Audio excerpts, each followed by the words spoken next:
Saudi আরবের আকাশে পবিত্র শাওয়াল মাসের চাঁদ দেখা যায়নি।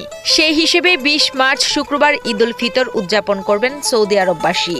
সৌদির আকাশে চাঁদ অনুসন্ধানের পর সৌদি কর্তৃপক্ষ এমন ঘোষণা দিয়েছে বলে জানিয়েছে মধ্যপ্রাচ্য ভিত্তিক বেশ কয়েকটি সংবাদ মাধ্যম। পৃথক সেসব প্রতিবেদনে বলা হয়েছে, সৌদি আরবের চাঁদ দেখা কমিটি আজ শাওয়াল মাসের চাঁদ দেখতে পায়নি। দেশটির সুপ্রিম কোর্ট ২০ মার্চ শুক্রবার ঈদ উল ফিতর উদযাপনের ঘোষণা দিয়েছে।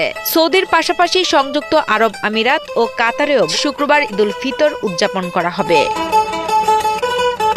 এদিকে চাঁদ দেখা সাপেক্ষে বাংলাদেশের সাধারণত সৌদি আরবের একদিন পর ঈদ উদযাপিত হয়ে থাকে।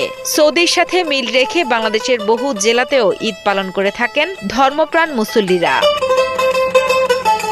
বাংলাদেশে পবিত্র ঈদ উল ফিতরের তারিখ নির্ধারণ করতে বৃহস্পতিবার বৈঠকে বসতে যাচ্ছে জাতীয় চাঁদ দেখা কমিটি। বুধবার ইসলামিক ফাউন্ডেশনের সংবাদ বিজ্ঞপ্তিতে জানানো হয়, বায়তুল মোকাররম জাতীয় মসজিদে অবস্থিত ইসলামিক ফাউন্ডেশনের সম্মেলন কক্ষে কাল সন্ধ্যা ৬টায় বৈঠকটি অনুষ্ঠিত হবে।